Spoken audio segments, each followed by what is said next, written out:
Saint-Onge, on a pu travailler avec Poppy pour faire des programmes en Python, donc pour pouvoir faire bouger ensuite Poppy.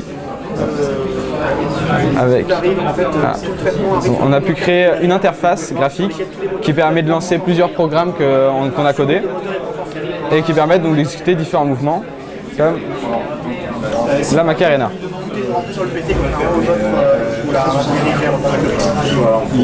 On a fait ça en 2 mois, quand on a dû assembler Poppy au début de l'année. Et qu'on a dû aussi découvrir comment fonctionnaient exactement les programmes et tout le fonctionnement. Même si on avait eu aussi l'année d'avant une petite intervention de l'INRIA qui nous a permis d'avoir les bases sur lesquelles on a pu travailler par la suite. Voilà. Ouais, je peux relancer. Je peux relancer une petite Macarena.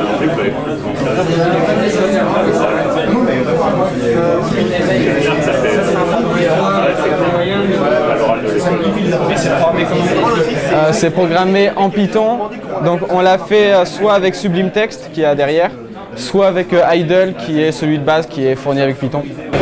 Voilà. Donc Timio, je viens présenter notre robot qu'on développe dans l'association Mopsia.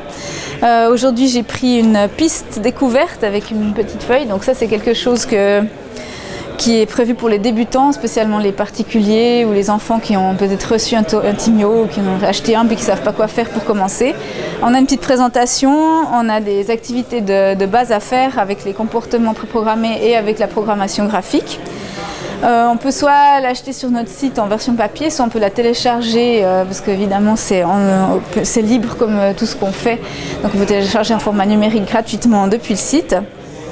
Et on va pouvoir tester avec cette piste, avoir un Timio. Si je vais juste arrêter celui-ci et le redémarrer pour le faire suivre la piste. Donc on peut voir ici, suit une piste, c'est le mode bleu clair. Donc je le mets dans le mode bleu clair, je le pose sur la piste et il va suivre. Sauf que j'ai mis trop au bord de la table.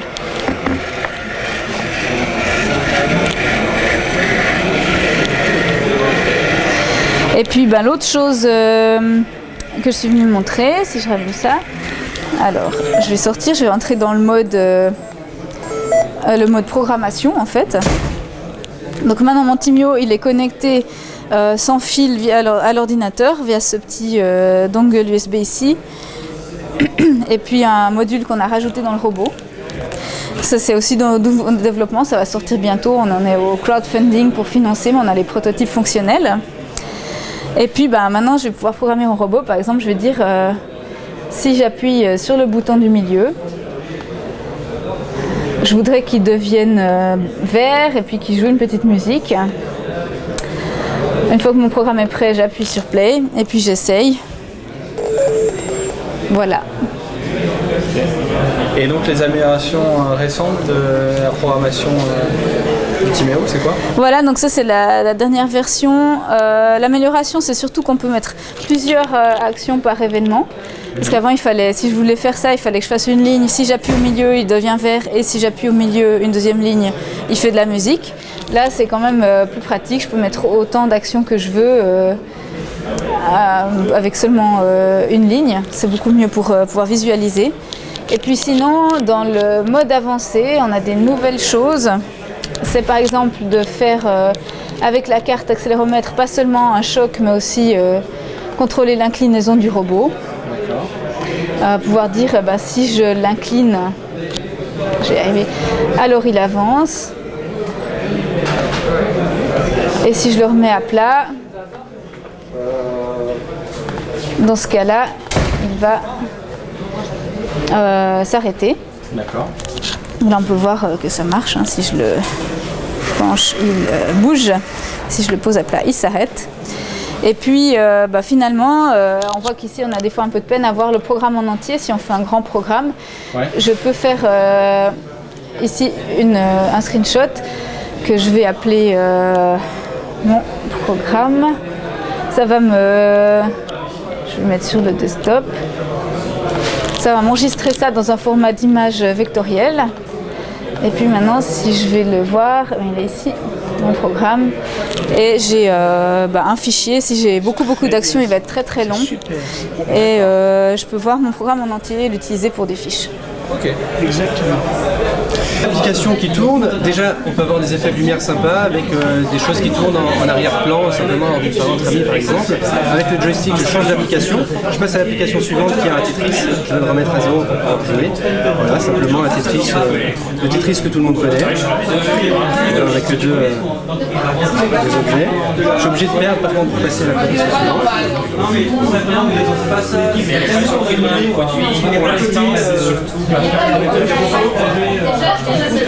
L'application suivante, c'est un autre effet de lumière. On va parcourir toute la roue des couleurs de manière désynchronisée. Toujours aspect effet de lumière. Un Guitar Hero où on a plusieurs pistes qui défilent. Et puis on va venir jouer les notes au moment où elles arrivent sur la piste en bas, comme le Guitar Hero original, c'est un jeu auquel on peut jouer sur son PC de manière traditionnelle, et pourquoi pas le rendre un petit peu original en implémentant sur cette table. Les dimensions sont standardisées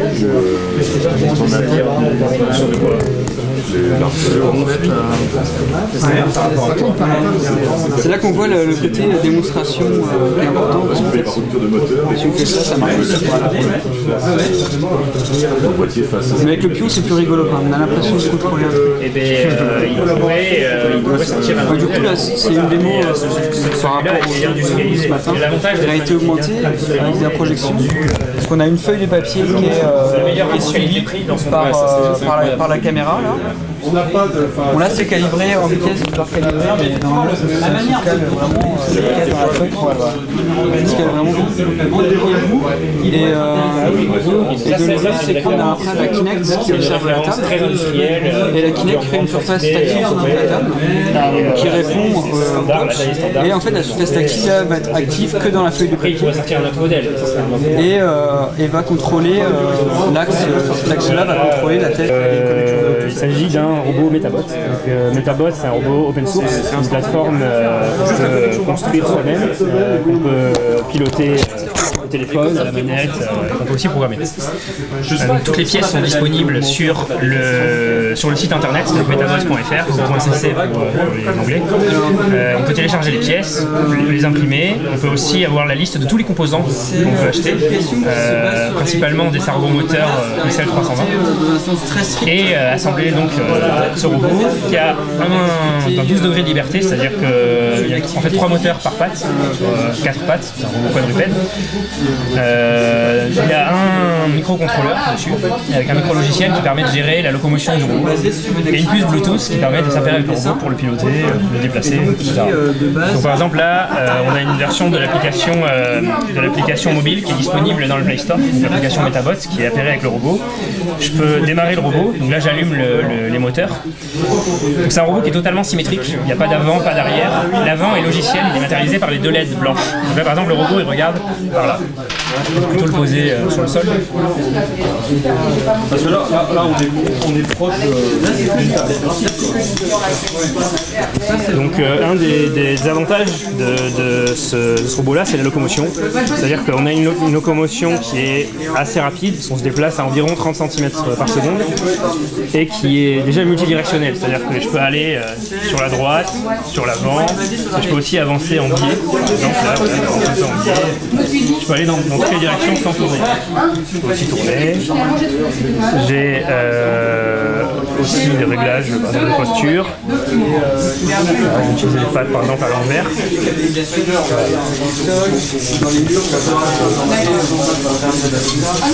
C'est grâce aux 12 degrés de liberté que ça lui procure en fait cette locomotion et cette capacité à se déplacer. Et comme je le disais, c'est totalement symétrique. Par exemple, je peux aussi changer l'avant. Là, j'ai la batterie qui est un peu faible. Je peux changer l'avant, par exemple. Je peux changer le mapping, le faire avancer. Maintenant, l'avant, je dis que c'est par là-bas. Bon, en fait, comme tout est symétrique, ça change logiciellement. Je vais pouvoir aussi programmer le robot grâce à une interface de programmation en ligne sur le site metabots.fr et charger des programmes à bord.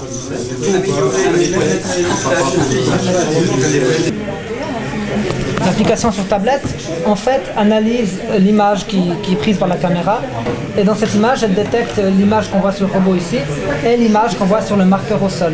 Ce qui permet de positionner en fait la tablette par rapport au marqueur au sol et le robot par rapport au marqueur au sol également. Et ainsi, quand le robot se promène, on voit les éléments du programme qui sont exécutés, qui sont générés visuellement et déposés à l'endroit où le robot a exécuté ce programme dans le monde réel.